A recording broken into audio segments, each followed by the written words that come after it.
So I'm late for one of my appointments, personal maintenance appointments. And it's just been a crazy day because today is officially my last day at my job. And it's definitely bittersweet. And I really, I'm gonna miss the people there. There are great people at the company. And I've been with them for 10 years. And so yeah, it is a family in that way. So I was saddened, and I still am, and I'm going through separation anxiety in a way. Although I do know it's the right thing to do and to take care of my priorities that are part of the change and new chapter in my life. So fasting is one of the best tools that we can utilize for our health and also for weight loss after 50. And it doesn't really matter what age you are. It can work for anyone as long as you take into consideration what changes may be happening to you. So even though fasting is great for us, but are we making those common mistakes that can derail our results? That is one of the things that we're going to talk about today and figure out how we can fix it. If you're new to my channel, hi, I'm Reggie. I help women and men over the age of 50, and really any age is welcome, to help them simplify their lives and to gain their health and to get the freedom back and to lose weight, which is all connected with health. So are we having issues with making these mistakes that are holding you back from losing that extra 15, 20 pounds, 10 pounds, whatever it is? Are we doing these same things that are really keeping us on a merry-go-round? I do want to mention that I do have a free guide for anyone that's just beginning to fast, and if it's something you want to look at and to get on my email list, I do have the link in my description, so please do check it out. I do have additional offerings like a video a la carte, which I call that for those of you that have a very unique question and you want a customized answer. I will put together a short video for you and answer it in the video. With mistake number one, many of us break our fast the wrong way, which is eating a high carb food or a sugary food. I know there's many reasons for that. Maybe this is what we had in the house that was readily available and we needed to break our fast pretty quickly because we were about to, eat our arm off. I've done this many times, more than I want to admit. But when we do these things on high carb foods or sugary foods, it is really going to cause an energy crash really quickly. And then it's going to increase your cravings for more and more. If we ate some junk food somewhere, say, God forbid, but if we did, like McDonald's, you notice that you continue to want more fries or another cheeseburger or something like that, and you just want to continue to keep eating. You just derailed everything that you did to drop off a couple of pounds in that fast. Maybe it's a 36-hour fast or a 24-hour fast even. Eating the wrong foods is going against the grain. The solution to that is to readily have available in your home when you know you're going to have an extended fast, to have the high protein meals available. Something nutrient dense like eggs or salmon. If you don't want to necessarily eat meat, maybe try out a smoothie with the protein powder in it. That will help to keep you satiated. For plant-based options, you can just have a handful of nuts, and that goes for anyone that has any kind of diet. It's a nice good fat. This will help calm down your nerves in feeling like you need to eat more and more and eating the wrong type of food. According to the study of the Journal of Nutrition, which is from 2016, I believe, high protein meals promote curbing those cravings, and it prevents overeating after the fast. So you want to break with the right foods in this case. So if that's you and you know who you are on eating those sugary foods, things that we're not really supposed to, because remember, this is a fasting lifestyle It's not just about while you're fasting that you'll just eat the right foods at that time. You're doing this in the long haul, and it's a journey, it's a path, and it's meant for you. Mistake number 2 is overeating after a fast. Done it, been there, done that.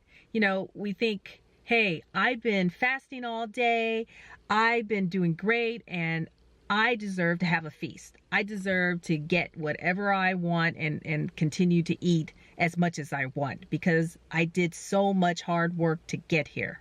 The second mistake is about portion control. I know some of us may not like that word. Controlling the portions. First, just start by eating slowly.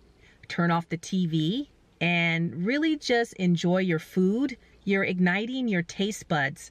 And so you can really understand the foods that are nutritional and really healthy and that they taste better when you really focus on it and be mindful. I also do a trick where I just get a smaller plate, put my macros there, you know, my fats, my carbs, and high protein, right? Leading with that. Yesterday, I did chicken breast, avocados, right? A little bit of avocados. And then I cut up slices of tomatoes and put some balsamic over it. Yummy. It's almost like having a chicken salad, but without the actual lettuce. Try something like that and put it on the smaller plate instead of the dinner plates. The dinner plates seem to be getting larger for some reason. With the smaller plate, that will help you keep the portions under control without having to weigh everything. Some of us are good at weighing it. I'm not.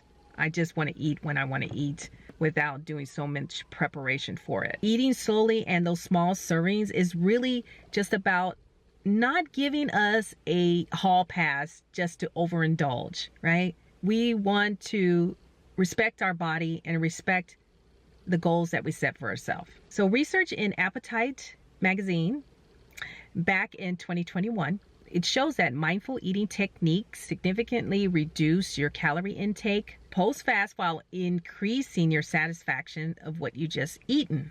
I'll also leave those links in the description about where I get my information, and I'm hoping that it brings you value as well.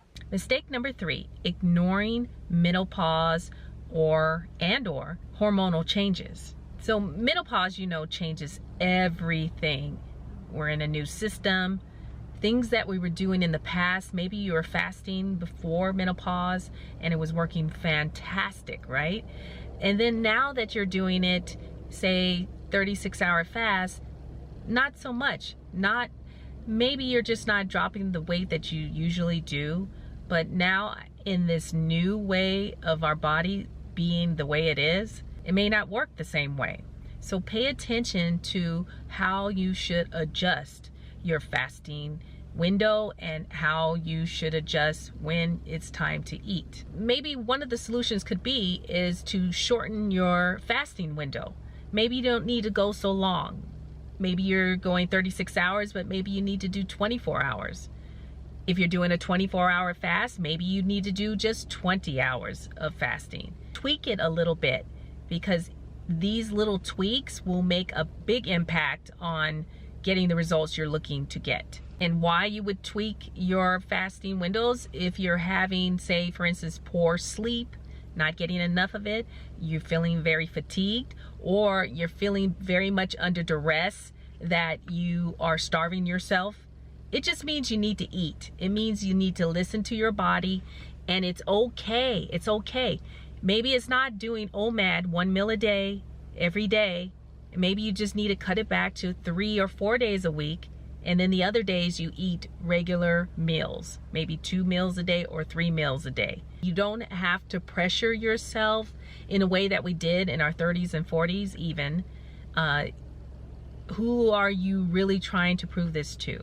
Be gentle with the fasting, and you will see your body will start to react, especially when it's time for you to have that eating window open. We need to adjust the way we exercise. I know I talk about this all the time, but it's very true. Your body doesn't require a lot of pounding, a lot of high impact exercise like the spinning classes you were doing or running 5 to 10 miles a day, right? You know, just pushing yourself to the brink.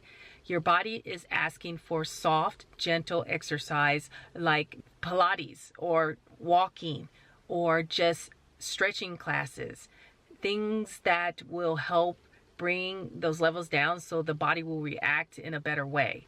Also, maybe you're just going to do more strength training, which is very much a needed thing.